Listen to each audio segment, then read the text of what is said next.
I watched my parents fund my sister's entire life, even her first house. When they asked if I was happy for her, I finally lost it. But they said I was being dramatic and that I should have just asked. I'm 33 years old. I work in operations for a distribution company.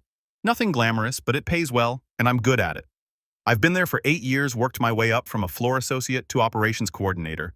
I own my house, drive a paid-off truck, and I've never asked anyone for a cent. Not because I'm too proud, but because nobody ever offered. Let me explain my family real quick. My parents, Rick and Diane, have 2 kids, me and my younger sister, Kelsey. Kelsey is 29. Growing up, Kelsey was the sun and the rest of us were just planets orbiting around her. And look, I'm not saying this with bitterness.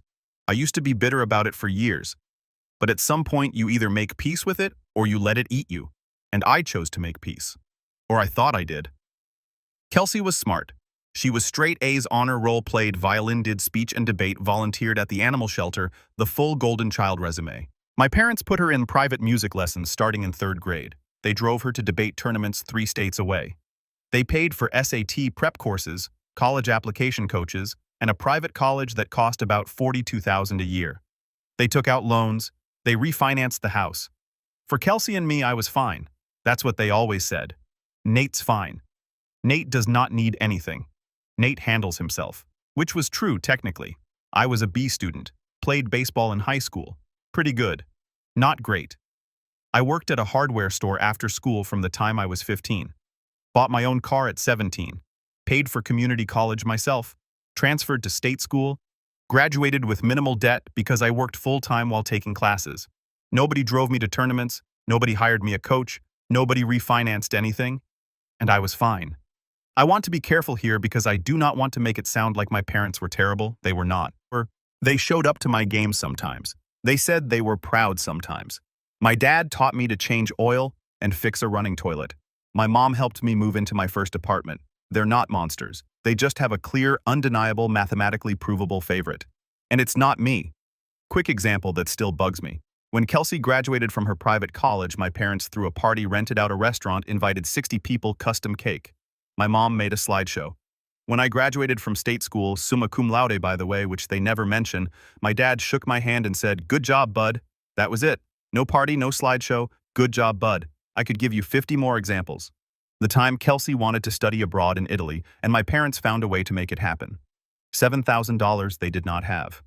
The time I wanted to attend a 2-week baseball camp that cost $600, and my dad said, "We just do not have it right now, bud." That same summer, Kelsey got a new violin. I do not know what it cost, but it came in a case that looked like it belonged to a secret agent, or the time I told my parents I got into state school with a scholarship that covered half my tuition. My mom said, "That's great, honey." And in the same breath started talking about Kelsey's sorority rush. I sat there holding my acceptance letter like a receipt nobody asked for. My dad eventually noticed and said, "We should celebrate. How about pizza this weekend?" We never got that pizza. Kelsey had a debate tournament that Saturday, and they drove her to Indianapolis. The thing that really crystallized it for me was when I was 26. I'd just gotten my first real promotion from floor associate to shift lead. It came with a raise and a new title. I was excited. I called my parents. My mom answered and I told her the news. She said, "Oh, that's nice. Hey, quick question. Do you still have that air mattress? Kelsey's friend is visiting and they need somewhere to sleep." I gave them the air mattress. I never brought up the promotion again. I learned something from all of this. I learned that being the invisible kid teaches you to be self-sufficient in ways that the favored kid never learns. I know how to budget because nobody was going to bail me out. I know how to work because nobody was going to pay my way. I know how to be alone because nobody was going to prioritize me. These are not complaints, they're facts, and they made me who I am. But that does not mean they did not hurt. Anyway, let's fast forward to the dinner. 3 years ago, I bought my house. It's a 3-bedroom ranch in a decent neighborhood. Nothing fancy, but it's mine. I saved for the down payment for 4 years. Lived in a 1-bedroom apartment, drove my old truck, packed lunches every day, said no to vacations. When I finally closed, I was proud. Genuinely proud. I called my parents to tell them. My mom said, "That's wonderful, honey. Kelsey just got a promotion. Did you hear?" I said, "Congratulations to Kelsey." And that was the extent of the celebration. Nobody offered to help with the down payment. Nobody offered furniture. Nobody even came to see the house for 2 months. When they finally visited, my mom spent most of the time talking about how Kelsey's apartment had better natural light. I made a mental note of that and filed it in the drawer in my brain labeled things that hurt but are not worth bringing up. So the dinner, this was 3 weeks ago. Weekly family dinner at my parents' house, which we've been doing on and off for about a year. It was my mom's idea. She said she wanted the family to be closer. I go because it's an hour out of my week and sometimes my mom makes good pot roast. Her pot roast is legitimately great. That's the one thing I'll give her credit for without reservation. This particular dinner felt different from the start. My mom had set the table with the good plates, the ones she only uses for holidays and when the neighbors come over. There were candles. My dad was wearing a collared shirt, which is unusual for a Tuesday. Kelsey was there with her boyfriend Bryce, who was fine. He's an accountant. He wears khakis a lot. That's about all I know about Bryce. Dinner started normal. We talked about work. My dad asked Bryce about tax season. My mom talked about her garden. She's been growing tomatoes that are not doing well, but she's emotionally committed to them at this point. I mentioned I'd gotten a good performance review and was in line for a raise. My mom said, "That's nice." My dad nodded. We moved on. Then Kelsey cleared her throat. She said she and Bryce had been looking at houses. They'd found one they loved, a 4-bedroom colonial, in a neighborhood on the other side of town, listed at $380,000. She was excited. Bryce was nodding along like he'd rehearsed his supporting role. My parents were beaming, like physically glowing. My dad had this expression I recognized from Kelsey's graduation party, the "my daughter is exceptional" and "I need everyone to know" face. And then my mom reached under the table and pulled out an envelope. I knew what it was before she opened it. I could feel it in my chest, that thing where your body figures out what's happening before your brain does. She handed the envelope to Kelsey and said, "Daddy and I want to help you start this chapter." Kelsey opened it. Her eyes went wide. She looked at Bryce. Bryce looked at the check. Kelsey started tearing up and said, "Mom, this is $15,000. My mom was crying too. My dad put his arm around my mom and said, "We're so proud of you, sweetheart. $15,000. I sat there. I did not move. I felt like I was having an out-of-body experience, like I was watching a scene from someone else's life, except it was my life. And I'd been watching this exact scene in different forms for 33 years. Let me be clear about what $15,000 means in context.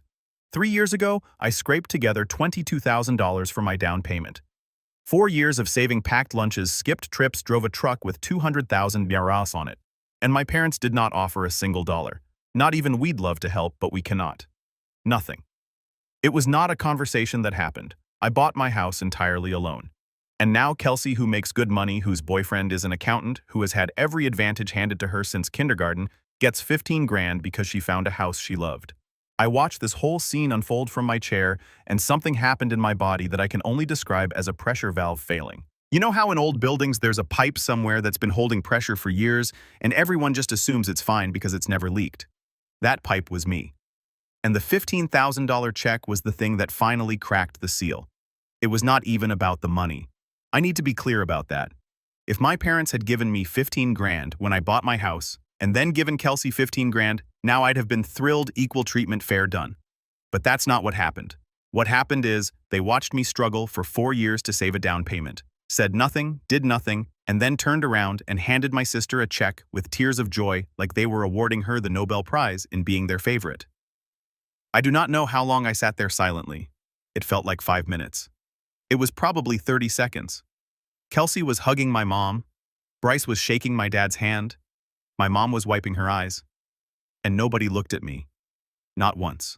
That's the part that broke something, not the check. The check was just money. What broke me was the complete unconscious eraser. Like I was not in the room. Like my reaction did not matter because I was never part of this equation. I was furniture. I was the chair at the table that happened to have a person in it. And I know what you're thinking. Just talk to them about it later. Do not make a scene. And yeah, that's probably the mature thing to do. That's probably what a well-adjusted, emotionally intelligent adult would do. But here's the thing. I've been the well-adjusted one my entire life. I've swallowed every slight, filed every hurt in that drawer. Nodded along while Kelsey got the spotlight and I got, "That's nice." For 33 years, I've been the low-maintenance kid, the easy one, the one who's fine. I was not fine. My mom noticed I'd been quiet and said, "Nate, are not you happy for your sister?" And I looked at her. I looked at her for a long time, and I said, And I can remember every word because I've replayed it in my head 100 times since. Happy for her, yeah, Mom. I'm happy for her. I'm always happy for her. I was happy when you threw her a graduation party at a restaurant while Dad shook my hand in the driveway. I was happy when you drove her to tournaments while I took the bus to my games. I was happy when you refinanced the house to pay for her college while I worked 40 hours a week to pay for mine. And now I get to be happy that she's getting $15,000 for a house when you did not give me a dime for mine. I am just overflowing with happiness right now. The table went dead silent. My mom's face crumbled. My dad's jaw clenched. That thing he does when he's angry but does not want to show it. Kelsey looked at me with wide eyes. Bryce studied his fork like it contained the answers to the universe and possibly an escape route. My dad was the first to speak.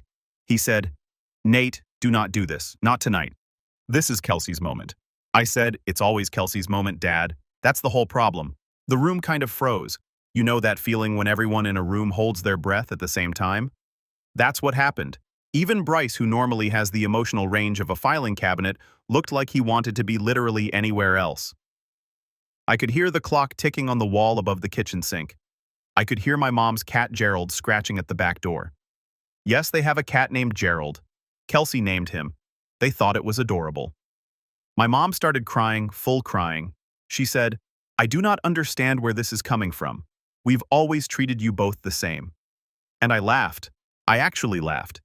Not because it was funny, but because sometimes the lie is so big that the only response your body can produce is laughter. We've always treated you both the same. 20 years of evidence to the contrary sitting in a drawer in my brain, and she actually believes that. I said, "Mom, you have not treated us the same. You've never treated us the same. And the worst part is, you do not even see it. You genuinely do not see it. I've been the easy kid my whole life because I stopped asking for things I knew I would not get. That's not being easy. That's giving up." Kelsey finally spoke. She said, "Nate, I did not ask for this. I told her I knew and I meant it. It's not Kelsey's fault our parents have a favorite. She did not design this system. She just benefited from it the same way I did not design it. I just absorbed it. But here's what got me." She said, "Nate, I did not ask for this." And then she paused and added, "Maybe you should have just asked them for help when you bought your house. Just asked like it's that simple. Like the kid who never got the party, never got the coach, never got the restaurant, never got the check, was supposed to raise his hand and go, 'Excuse me, may I please have some of what she's having?' That's not how it works when you've been trained your entire life to expect nothing. You do not ask because you've learned that asking gets you. That's nice and a subject change." I stood up. I put my napkin on the table. I said, "I love you guys, all of you, but I'm not going to sit here and pretend this is normal." And I walked out. I grabbed my jacket from the hook by the door, the same hook I'd been using since I was 12, and I left. I did not slam the door. I did not look back. I just walked to my truck, started the engine, and pulled out of the driveway that I'd pulled in and out of 10,000 times before. But this time it felt different, like I was leaving a building I'd been trapped in for a long time and finally found the exit. I drove home, sat in my driveway for a while, looked at my house, the house I bought by myself, the house nobody helped me buy, and nobody congratulated me for buying, and nobody came to see for 2 months. And I thought, this house is mine. I did this. Nobody handed me an envelope. The drive home was weird. I was shaking a little, not from anger, from the adrenaline of finally saying something. My whole body was buzzing. I pulled over twice because I could not focus on driving. I sat in a gas station parking lot for about 15 minutes, just breathing and staring at the dashboard. The truck smelled like my mom's pot roast because she'd given me a container of leftovers as I walked in. Before the check, before everything went sideways, I still had the container on the passenger seat. I ate the pot roast when I got home. It was delicious. Even when your mom breaks your heart, her pot roast still hits. My buddy Connor from work texted me around 10 p.m., asking if I wanted to watch the game that weekend. I typed out a long message about what happened and then deleted it. Was not ready to talk about it yet. Just said, "Yeah, sounds good." That night I got 3 texts from Kelsey. "I'm sorry you feel that way. I love you. I did not respond from my mom. You ruined a beautiful evening. I hope you'll apologize to your sister. I did not respond from my dad. That was dramatic, Nate. You need to calm down."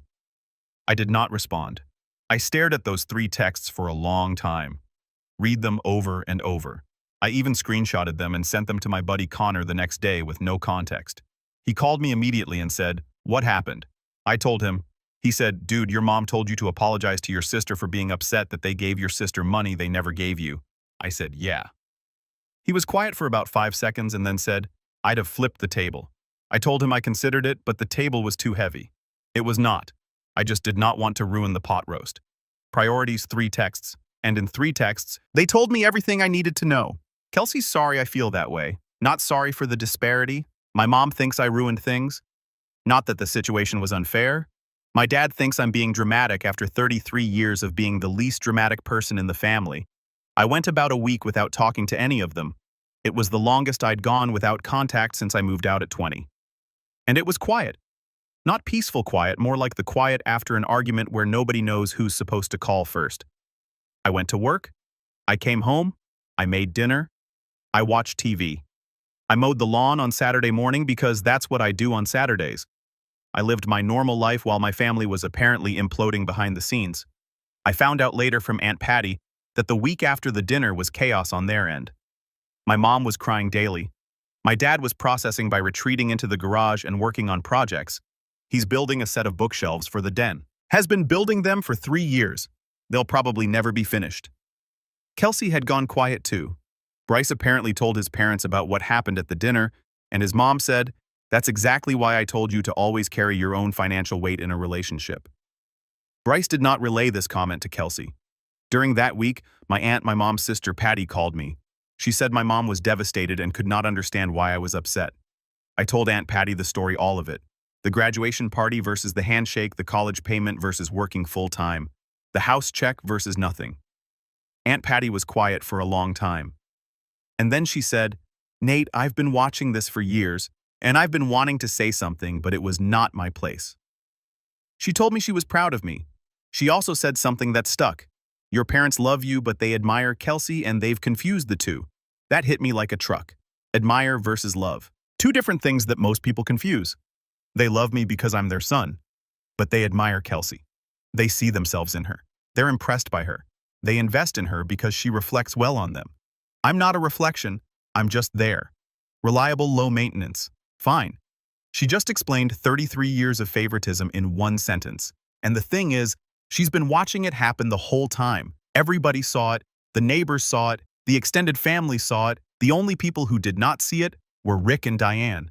Because when you're the ones holding the spotlight, you never notice who's standing in the dark. Nate's been in the dark his whole life and he just flipped the switch, whether his parents can handle the light that's on them. A week and a half after the dinner, my mom showed up at my house. Unannounced. She brought banana bread, which felt like a peace offering. It's always banana bread with moms. What is that? We sat at my kitchen table, the table I bought at a thrift store when I first moved in, and refinished myself over a weekend with sandpaper and polyurethane. I got on sale at the hardware store where I used to work as a teenager. Everything in my house has a story like that. The bookshelf was a Craigslist find, the couch was from a coworker who was moving, the kitchen faucet I installed myself after watching a video online. I built this life piece by piece, dollar by dollar. I think that's why the check hit so hard. It was not just money. It was the reminder that some people get pieces handed to them while other people have to scavenge. My mom looked around the kitchen like she was seeing it for the first time. Maybe she was. She started talking about how hurt she was, about how she never meant to play favorites, about how she and my dad had just been trying to help Kelsey get on her feet. I let her talk. I did not interrupt. When she was done, I said this. "Mom, did you help me get on my feet?" She paused. She said, "You did not need help, Nate. You were always so independent." I said, "Mom, I was not independent. I was ignored. There's a difference. I became independent because I had to be, not because I wanted to be. Every time I needed something, Kelsey needed it more. Every time I achieved something, Kelsey's achievement was bigger. So I stopped needing, and I stopped telling you when I achieved things. And you guys stopped noticing." She cried. We sat there for a long time. She did not argue, which is the only reason I think there's hope. If she'd argued, I would have known she still did not get it. But the silence, the long, uncomfortable years overdue silence that told me she was finally hearing it. She left after about an hour. At the door, she hugged me and said, "I'm going to do better, Nate." I said, "I hope so." Final update. That was 3 weeks ago. I want to add one thing about the aftermath that happened between Mom's visit and the next family dinner. I was at the grocery store Tuesday evening doing my usual shop. And I ran into a family friend, Mrs. Keller, who goes to the same church as my parents. She grabbed my arm in the cereal aisle and said, "Nate, I heard about what happened. Your mother told me you had an outburst at dinner." I said, "Did she tell you what the outburst was about?"